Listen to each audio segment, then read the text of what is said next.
Hola, hola, ¿cómo están? Estoy haciendo este nuevo formato, tratando de hacer un audio que creo que también puede ser una nueva forma de comunicarnos a manera de podcast o de contenido como mucho más sencillo. Y si les gusta escucharme así, pues que así nos comuniquemos y creo que puede ser como mucho más inmediato, sencillo, simpático. Y hoy para empezar con esto les quiero hablar sobre, de alguna manera muy rápida y muy sencilla, porque esto no es un curso de numerología, sobre cuál es el origen de la numerología, porque muchas veces cuando presento o cuando trabajo una carta numerológica con alguien, como que la duda siempre está ahí detrás de, sí, bueno, pero esto de dónde viene o de dónde salió, o por qué los números significan lo que significan y no significan otra cosa, o por qué está relacionado a planetas, o por qué me dice información similar a la astrología, pero no es lo mismo, pero cómo sacaste el número. Y creo que tiene que ver con que efectivamente tenemos que superar ciertas definiciones en este mundo de herramientas de autodescubrimiento, como puede ser la astrología, como puede ser la numerología, como puede ser el eneagrama, ¿no? Todas estas herramientas que nos ayudan a autoconocernos, pues tienen una limitante, yo creo, en el colectivo que tiene que ver con si esto es o no científico, ¿no? Y creo que tenemos que dejar de tener miedo a decir, pues no, no lo es.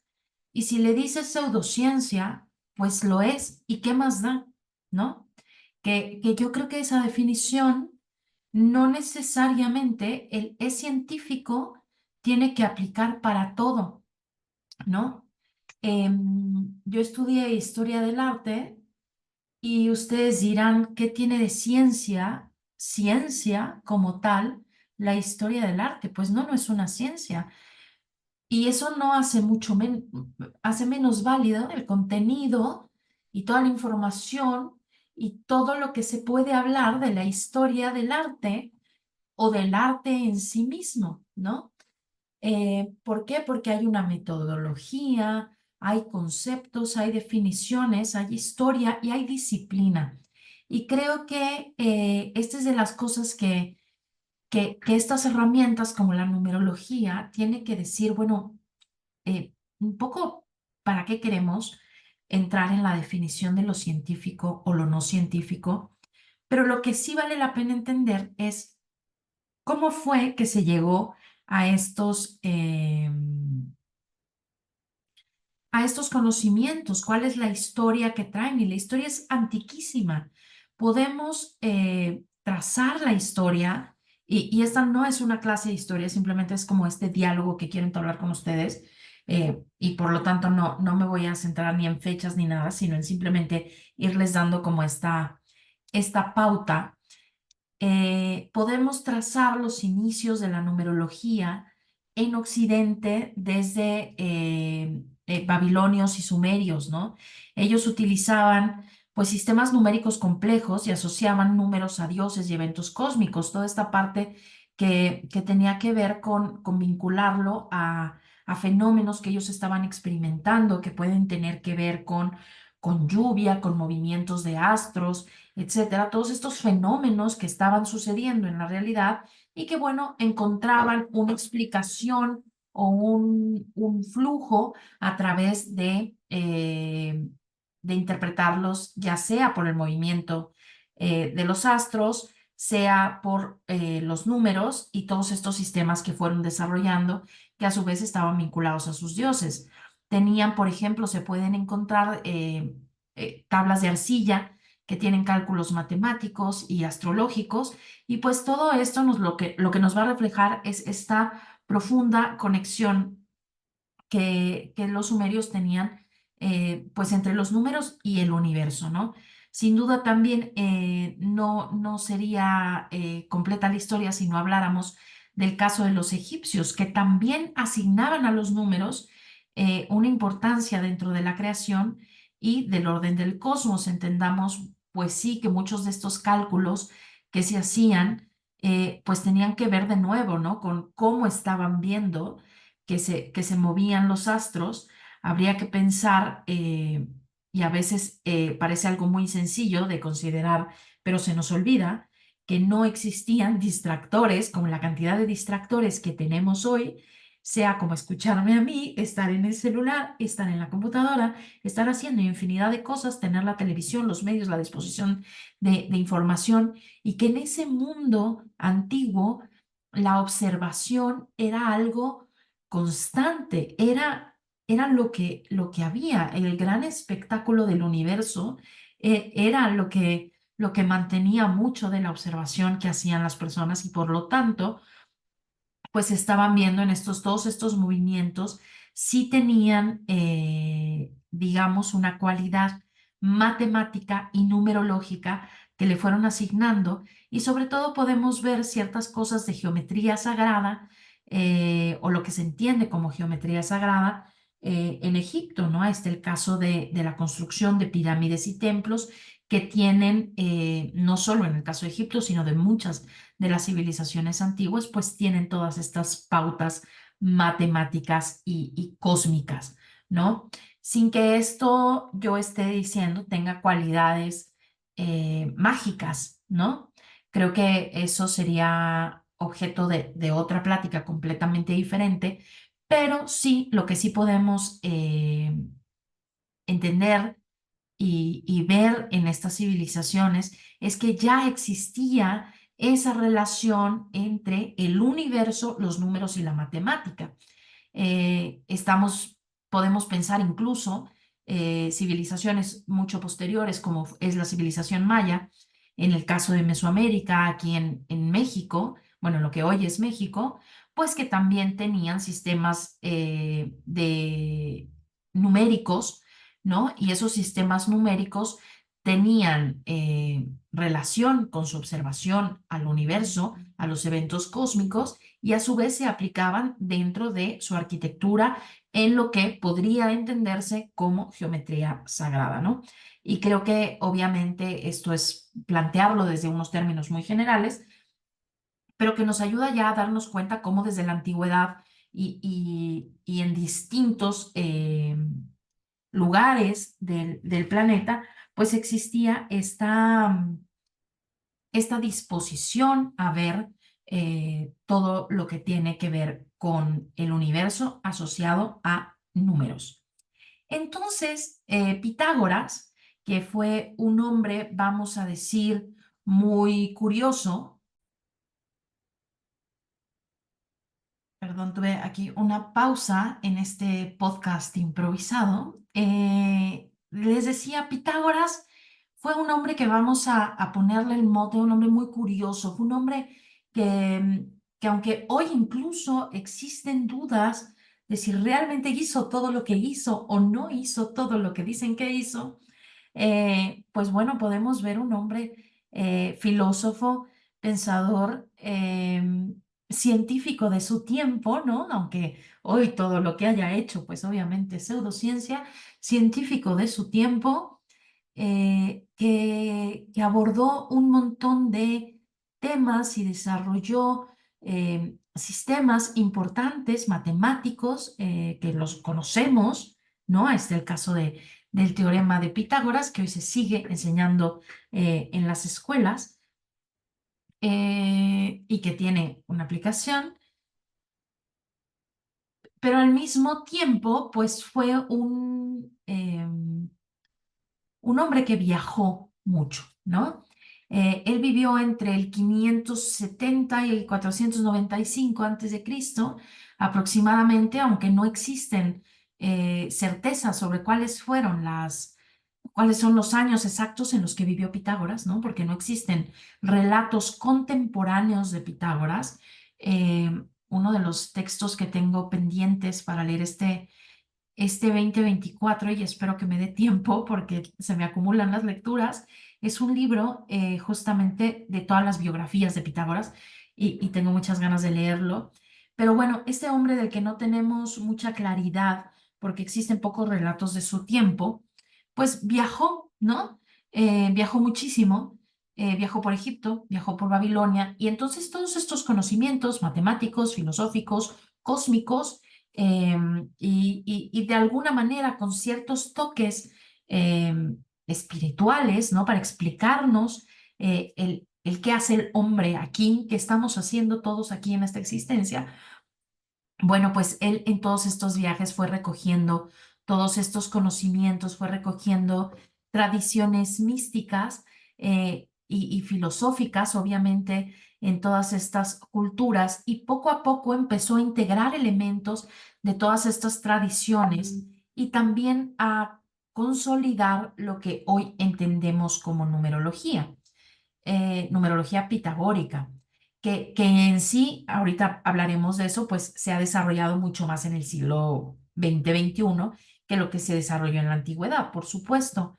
Eh, y también tiene sus peculiaridades, eso que ahorita las mencionaremos. Pero bueno, entonces funda, cuando él regresa a Crotona, que era, es donde funda en Crotona, en Grecia, es donde funda su escuela pitagórica y ahí empieza a tener una serie de seguidores, se vuelve una especie, vamos a ponerle entre comillas, pero para que nos entendamos, de comuna hippie.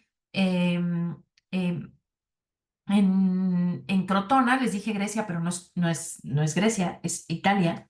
Este, entonces, bueno, empieza a tener esta especie de comuna hippie de iniciados en estos conocimientos matemáticos y principalmente matemáticos, filosóficos y musicales. Musicales también una parte muy importante porque Pitágoras, de hecho, curaba con música, ¿no?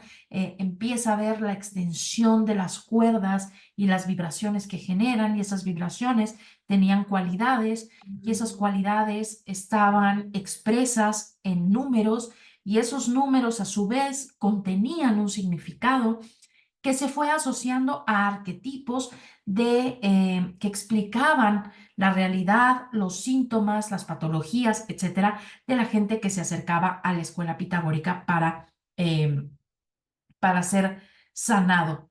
Pero inicialmente, si tú querías ser iniciado, ¿no? Pues el inicio venía a través de la música y de las matemáticas. Entonces, bueno, todo esto empieza a pasar en Crotona. Y esta escuela pitagórica, pues empieza a tener de alguna manera un cierto poder político, social. Se vuelven, además, empiezan a hablar en contra de la propiedad eh, privada, ¿no? Empiezan a tener algunos conflictos con las autoridades, y esto lleva a lo que se conoce como la revolución de Crotona. Los pitagóricos son perseguidos. Esto se cree tuvo lugar alrededor del 510 antes de Cristo. Y esta revuelta, que fue, eh, digamos, encabezada por Silón, que era un aristócrata crotoniata, que estaba descontento con el poder y también con la influencia que ya los pitagóricos habían estado teniendo ahí en la zona, ¿no? Entonces, bueno, los seguidores de Silón y Silón mismo empiezan una revuelta popular en contra de los pitagóricos, los acusan de corrupción, de abuso de poder, y la escuela pitagórica es atacada, es quemada. Varios pitagóricos fueron asesinados. Algunos de ellos también se cuenta que se suicidaron para evitar la captura, y se dice que Pitágoras mismo así fue como falleció en esta revolución de Crotona iniciada por Silón en el 510 Cristo aproximadamente, ¿no? Esto lo que hace, y aquí es en donde se explica cómo este camino de repente toma el camino de la, de nuevo, comillas, clandestinidad, es que los pitagóricos se ven obligados a seguir sus enseñanzas y a seguir con la escuela, pero de manera secreta, limitándose a la tradición oral. Y es por eso mismo que existen pocas crónicas, pocas, ninguna crónica realmente contemporánea a Pitágoras de todo esto, ¿no? Mucho de eso se perdió, y pues digamos que las razones que llevaron a todo esto, pues son muy, muy complejas, ¿no? Em, Ellos obviamente abandonaron este estilo de vida comunal que tenían, como la manera en la que compartían sus propiedades y sus recursos. Y bueno, todo esto se cree que simplemente pues era amenazante a las estructuras de poder que había en Crotón en su momento. Y así es como termina este episodio de la escuela pitagórica. Sin embargo, sus enseñanzas, eh, si bien no se mantuvieron activas durante el tiempo, sí en el siglo XIX, en esta búsqueda de cosas de la antigüedad grecorromana que se despierta en el neoclásico, pues se recupera un poco, incluso hay obras pictóricas que representan a los pitagóricos como estos hippies adorando al universo, y son unas pinturas, la verdad, bastante encantadoras, en mi opinión, pero bueno, en esta búsqueda que hay en el siglo XIX hacia griegos y romanos desde Europa, empiezan a recuperarse también las ideas pitagóricas. Y esas ideas pitagóricas tienen, hay algunos textos victorianos de gente que hacía como ciertas cosas pitagóricas, eh, pero realmente no se constituyen como la numerología pitagórica de la que hoy hablamos. Si bien se puede trazar algunas cosas que sí estaban sucediendo realmente, lo que es la tradición como tal de lo de Pitágoras, no se recuperó sino hasta bien entrado el siglo XX, cuando en el ámbito, en lo que conocemos como el New Age, fue que se recuperó realmente todas estas cosas, ¿no? Y aquí es en donde yo creo que tenemos que ser totalmente sinceros y decir que efectivamente hay mucho en la numerología de libritos, y estoy hablando solo de la pitagórica, porque la tántrica tiene su propia historia que también pasa por aquí, pero hay mucho libro de, de cosas que no tienen sentido alguno, de cosas New Age que tienen poco de seriedad en su análisis y que simplemente pues convierten a la numerología en un truco de fiesta, ¿no? Yo sumo esto y te digo, eres tal, ¿no? Cuando la numerología es muchísimo más compleja que eso.